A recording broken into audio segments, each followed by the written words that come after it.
Alors, chers compatriotes, je passe à la dette. D'après les chiffres du FMI, maintenant, la dette en 1990 de l'Algérie a été de 28,1 milliards de dollars. En 2000, elle est descendue à 25 milliards. Donc ici, vous avez des variations en taux, moins 2%, moins 20%, etc. Pardon, moins 9%, moins 81%. Et les variations en valeur, hein, c'est-à-dire de combien a baissé la dette à partir de 2019. Donc 2019, c'est pour 2018 là, qui font leur calcul là. Hein. La dette a baissé de 3,82%. Elle a baissé. Si la dette a baissé de 3,82%, ça veut dire qu'ils ont payé un principal, qu'ils ont payé le service de la dette. Hein. Le service de la dette, après le service de la dette, c'est les intérêts payés. Hein. 2019, moins 3. 2020, elle a baissé de moins 5%, c'est-à-dire de 2 milliards 200 millions 901 073 dollars. Et en 2022, en 2021, elle a augmenté de 42%, c'est-à-dire de 5 jusqu'à 7 milliards. Elle a augmenté de 42%, la dette.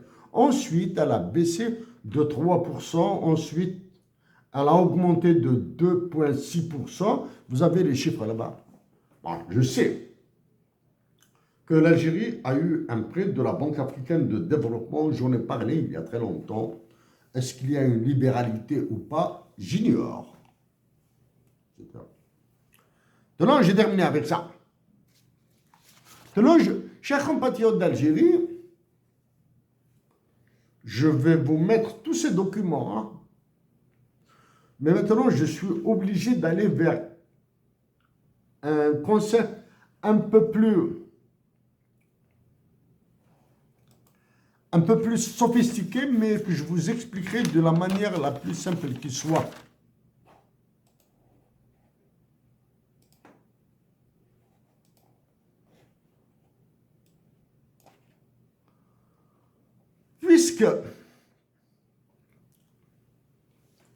Puisque la chambre à gaz, le four crématoire,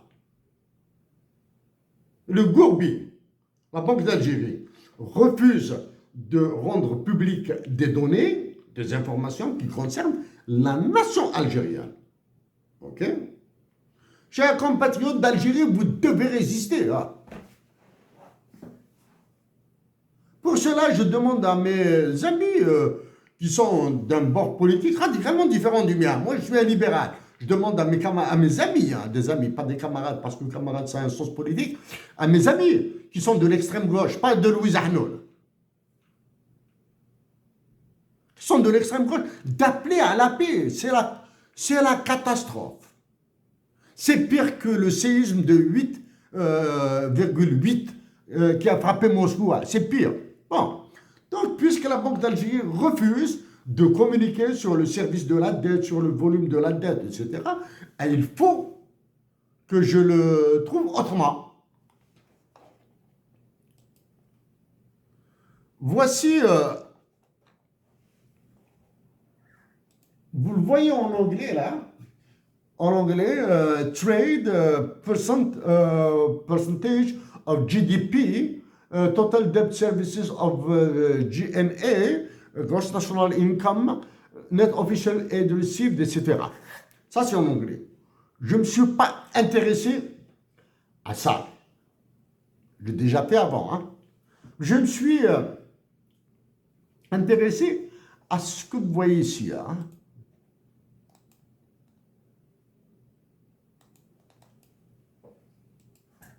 Ça. Net barter terms of trade Algeria. C'est ce qu'on appelle le terme de l'échange. Terme de l'échange, très simple. C'est la capacité de couvrir les importations par les exportations. C'est-à-dire, on exporte pour 100 dollars, on importe pour 50. Ça veut dire que nous pouvons importer 2 fois ce que nous importons avec 50. Okay. C'est le net barter, c'est le terme de l'échange. Bon, le calcul est un peu légèrement plus sophistiqué. On utilise les indices des prix à l'importation et à l'exportation. C'est comme le principe. Hein.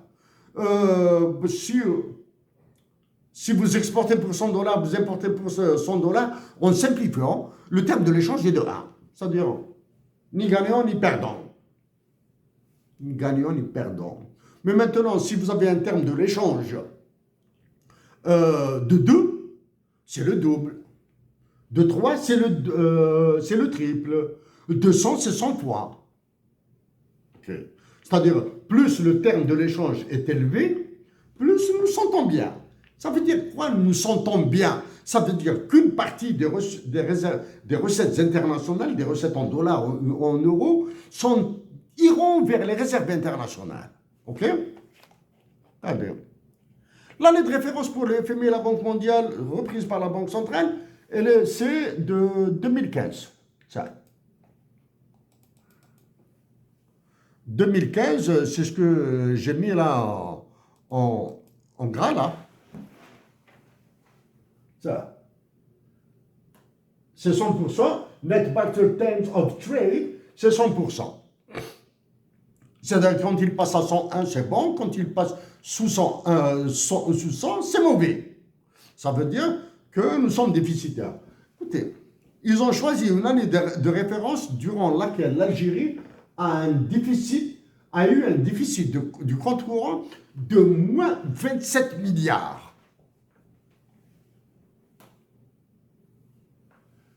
Depuis maintenant, je m'intéresse uniquement aux années de 2019, depuis le coup d'État, et depuis l'arrivée de cette équipe de percloptères. 2019, moins 16 milliards, moins 16 milliards, 2020, moins 18 milliards, 2021, moins 4 milliards, 2022, en 2023, plus 19 milliards. Donc ça, c'est les effets de contrats bricolés rapidement avec l'Italie, avec la France, après le conflit de l'Ukraine, la guerre. On a gagné, c'est les recettes qui sont venues. Et ensuite, en 2023, c'est descendu à 6 milliards 358 millions de dollars. C'est grave. Alors maintenant, il faut s'attendre à un choc, là, un choc des États-Unis qui va venir des États-Unis. Nous allons le prendre plein la gueule, là. Hein? C'est-à-dire, c'est comme si vous mettiez le visage de chaque Algérien derrière un cheval américain et qu'on pique pour qu'il lui donne des coups de sabot. Parce que le président des États-Unis d'Amérique a ordonné aux Européens d'importer son pétrole et son gaz de schiste. Les Russes et les Ukrainiens sont obligés d'exporter le leur, donc ils vont tirer les prix vers le bas. Donc nous allons tirer encore les prix vers très, très, très bas pour faire plaisir à l'Italienne, Meloni. Giorgia Meloni, on va lui faire plaisir. Giorgia Meloni, chers compatriotes, c'est comme un chirurgien spécialisé dans les poissons. C'est-à-dire, Meloni est une spécialiste de l'insémination artificielle des poissons ou bien de la circoncision des poissons. C'est-à-dire, vous donnez un poisson à Meloni, elle va lui pratiquer une circoncision. Ouais. Bon. Donc, je reviens au terme de l'échange. Il est là, c'est celui-là. Hein.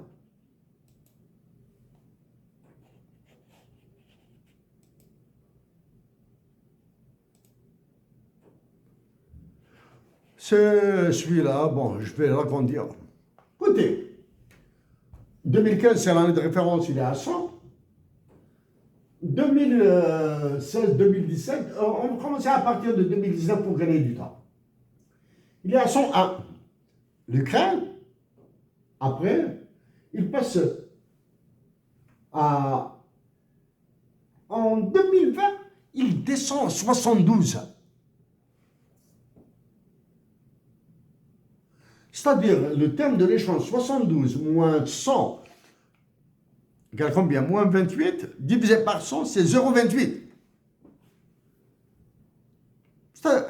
Comme on dit, une fiche qui va être dedans. 100. Ensuite, il passe à 99,4, ici. Ensuite, comme par chose, merveille, il passe à 150,8. Avec des chiffres aussi négatifs, il passe à 150. C'est contradictoire. Donc là, j'étais obligé de les reconstituer. Chers compatriotes, si je suis élu président de la République, le gouverneur, les vice-gouverneurs, les directeurs généraux de la Banque centrale, hein, ils vont rester, bon, bien sûr, puisque j'abaisserai mon salaire, donc j'abaisserai leur salaire, ils passeront en commission d'enquête publique et ils travailleront 16 heures par jour pour rectifier ces chiffres.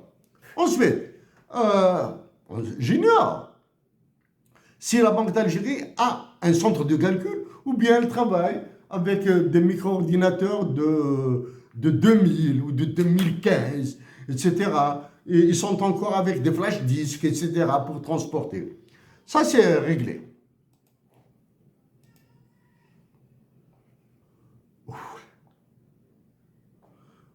Comme toujours, voici les données de la Banque mondiale. Données Banque mondiale, FMI, c'est la même chose, parce qu'ils utilisent des International Financial Statistics. Bon, il y a des petites chez la Banque mondiale, il y a d'autres indicateurs qui apparaissent, qui n'apparaissent pas chez le FMI, etc. Mais ils utilisent les mêmes banques de données. Les voici, donc je dois les faire. En 2024, 2023, en 2024, nous avons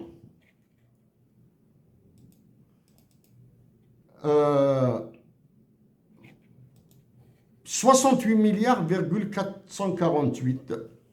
68,448 milliards de dollars de réserves internationales, hors inclus. Le FMI et la Banque mondiale nous disent que la part pardon, 2024, nous avons 83 milliards de dollars, hors inclus.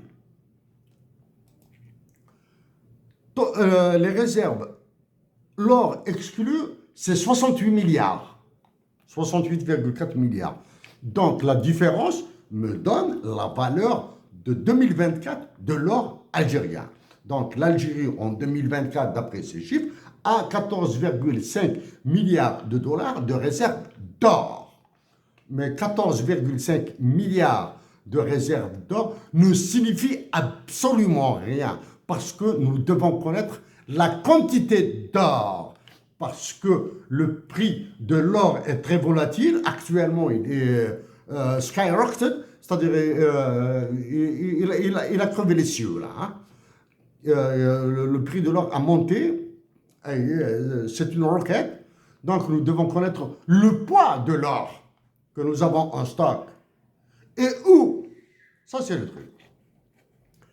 Maintenant, nous avons la Banque mondiale pour 2023 dit que nous avons l'équivalent de 17,03 mois d'importation. Donc, nous avons 4 milliards par mois. Okay? 4 milliards de dollars d'importation par mois. Ces réserves nous permettent d'avoir 17 mois d'importation. C'est-à-dire, les Algériens, même s'ils arrêtent de travailler avec ces réserves, nous avons 17 milliards, nous avons 17 mois de nourriture.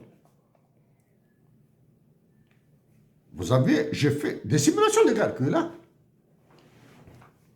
750 euros, 750 dollars pour 1 million de voyageurs, pour 2 millions de voyageurs, 2 millions de voyageurs par année, 1,5 milliard. À enlever de ses réserves par mois. Bien sûr. Il faut faire une péréquation, une proportion là. Hein, s'il y a 1,2 milliard de dollars de dépenses comme allocation touristique, c'est 120 millions de dollars par mois qu'il faudra enlever. Okay. Si le café coûte 1,3 dollars, le café, non, la banane, les Algériens, nous sommes 48 millions, c'est grave, hein. Je manipule le chiffre et je ne connais pas la population algérienne, le nombre d'Algériens, Macal. Ça, c'est une information souveraine.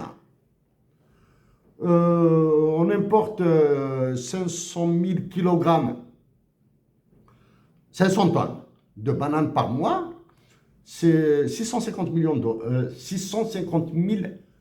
dollars. Ça, c'est le Bénin. Donc là, il faut faire la croix, hein, parce qu'entre importer de la banane et introduire des traitements pour les cancéreux, il vaut mieux aller vers les cancéreux.